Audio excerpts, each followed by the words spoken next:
what's going to happen here is the British Navy is going to try to bombard Fort McHenry, take that garrison, and then move on and capture the city of Baltimore. Now, these cannonballs that are coming out of these cannons on these bombing vessels, believe it or not, from these British ships have a range of 2 miles. When they fire those cannonballs out of those cannons on those ships, they will travel 2 hours. Their accuracy may not be tremendous at 2 miles, but they will go 2 miles. Now, in return, you got to figure what's at Fort McHenry that they can defend themselves with. Well, they actually have 56 French cannons within that garrison that have a range of 1.5 miles. Okay? So you've got 5 British bombing vessels with cannons with the capability of shooting a cannonball up to 2 miles at Fort McHenry. On the other side, Fort McHenry has 56 French cannons that have a range of about 1.5 miles. Now, first of all, you need to understand what a cannonball does. A cannonball is set to hit and destroy things as it hits, but then it has a fuse and it explodes. That's the point of the cannonball, okay? So these are going to try to cause some serious damage. Well, if you're a British vessel, where are you going to station yourself in the harbor in proximity to Fort McHenry? 1.6 miles. Yeah, about somewhere between 1.5 miles and 2 miles, because you can reach them, but they cannot reach you. So because of the difference in range abilities, these British vessels are going to station themselves, somewhere between 1.5 and 2 miles away from Fort McHenry. Now, Francis Scott Key is aboard the British ship that's closest to Fort McHenry. Okay? So he's getting a front row seat of this conflict. So, what day are we talking about? Anybody have that in their notes? We're talking about September 12th of 1814. Well, during the during the first day of conflict, that day, for 6 hours, Fort McHenry survives this continual shelling by these British bombing vessels. So on the first day of conflict, Fort McHenry survives over 6 hours of continual bombardment. Now, are they firing back? No, why would they? They're not doing any good, so they're basically defending themselves for the first 6 hours on the first day against this British cannon fire. Now, let me tell you how lucky the people at Fort McHenry got that first day. One of those cannonballs that came out of one of those British vessels landed directly in the fort's powder magazine, where there were barrels of gunpowder, about 30,000 pounds of gunpowder. Now, what happens if that cannonball hits there and explodes like it's supposed to? There is no more Fort McHenry, and there is certainly no chance that Baltimore will survive this siege by the British.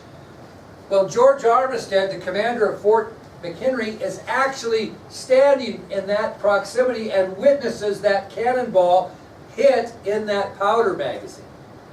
Luckily for everybody in the fort, the fuse does not ignite and the cannonball does not explode. If it does, this thing is all over. So talk about luck. So as soon as Armistead witnesses the unsuccessful explosion in the powder magazine, he orders his men to move the barrels of black powder under the fort's rear walls so that they're no longer able to be struck directly. But that was just incredibly lucky. Well, British Commander Ross is getting a little frustrated because his cannonballs are really not doing the job. I mean, they've lobbed him in there for 6 hours to really no avail, not much damage. So what does he do? He starts moving them closer so he has better accuracy. Well, when he moves them closer, he gets within the 1.5 mile range of the American cannons, and they start hitting some of those British bombing vessels, and they destroy 2 the Devastation and the Volcano. Those are two British bombing ships or vessels that are struck by cannon fire from Fort McHenry once Commander Ross decides to move his ships in closer for better accuracy. Well, once they lose those two ships, what does the British do now? Retreat. They retreat those ships back out of range again. Okay? So the gamble didn't work for him very well. Now, this really frustrated Ross too, that he had lost two ships. So he orders the cannons on those other surviving British ships to double fire. He orders them to double fire. Now that might not be what you think it is. So once they have retreated out of American range, the British begin to double fire at Fort McHenry from there. The double fire is where they put two cannonballs in, right? You'd think that. But actually what double fire meant is they launched a cannonball and a Congreve rocket at the same time. Now these Congreve rockets, I told you they had a distance of about 1,000 yards, I think I told you. Well, that was the 3-pound ones. Remember I said they got up to 32 pounds? Some of these Congreve rockets could actually go 2 miles. They weren't really accurate, but they could go that far. So they start double firing cannonball and Congreve rocket at the same time. Now many of these cannonballs, because of the distance, actually burst in midair. Right? They didn't get there, they exploded. And the Congreve rockets lit up the sky, and Francis Scott Key is a witness watching the rockets' red glare and bombs bursting in air. Okay? So this double fire was the launching of both cannonballs and Congreve rockets at Fort McHenry. Many of these cannonballs burst in midair during this assault. Many of the Congreve rockets lit up the sky, and Francis Scott Key is a witness to all this, watching the rockets' red glare and bombs bursting in air. For another 19 hours, Fort McHenry endures this British siege, and Francis Scott Key fully expects to witness the British flag flying on top of the fort when it's over. I mean, he can just see this. Can you imagine? And they're just lobbing this stuff in. And some are making contact. Don't think they're not. Well, finally, after 25 hours of bombardment, 6 the first day, okay, and 19 the next, Francis Scott Key wakes up after sleeping a while, and he witnesses not the British flag flying over Fort McHenry, but this American flag. And what happened overnight is the British had been convinced that they could not breach Fort McHenry, and they simply retreated, and the city of Baltimore was saved. Okay? Yes? He was on the ship when they retreated. Well, they retreated back to 2 miles. He could Oh, certainly, yeah, he okay. could still see it pretty well. Now, when the ship that he was on retreated, he wrote down everything in his mind that he had seen during those 24 hours. He just started writing stuff down as the ship he was on retreated for good, okay? He wrote all this stuff down. Well, once this thing ended, Francis Scott Key was freed by the British along with his client, and he went into Baltimore and settled in at a hotel room to kind of catch his thoughts and kind of get himself relaxed, I would assume, okay?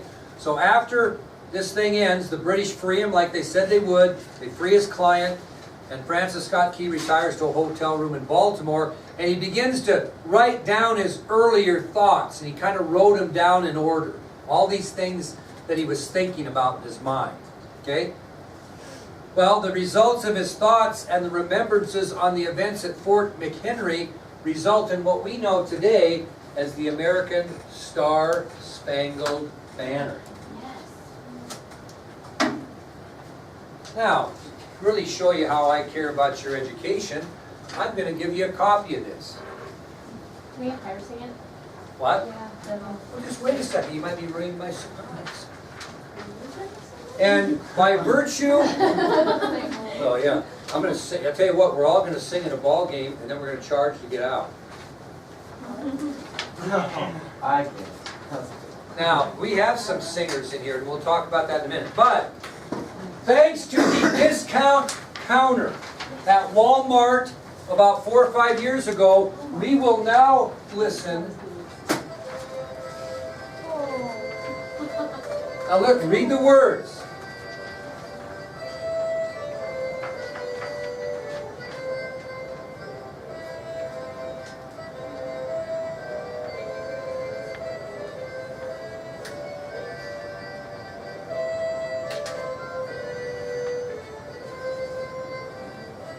Question mark.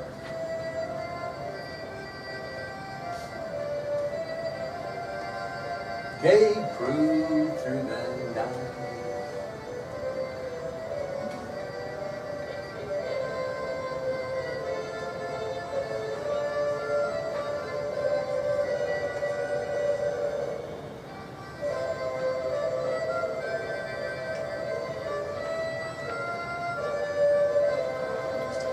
Now, do you think Francis Scott Key wrote down a lot more than this? I'm sure he did. So look at this one. Somebody said, well, how come there's a question mark after gallantly streaming?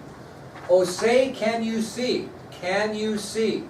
By the dawn's early light, what so proudly we hailed at the twilight's last gleaming, whose broad stripes and bright stars, through the perilous fight, over the ramparts we watched. What's a rampart? Anybody know? It's a defense area in a fort, like a hill or something they hide behind. Over the ramparts we watched were so gallantly streaming. That is a question. It's asking that. Yeah, a lot of people don't understand. The first half of the Star-Spangled Banner is asking a question. And the rocket's red glare, the bombs bursting in air, gave proof through the night that our flag was still there. Oh, say does that Star-Spangled Banner yet wave o'er the land of the free and the home of the brave? Another question. Okay? So anyway, that is kind of an interesting thing.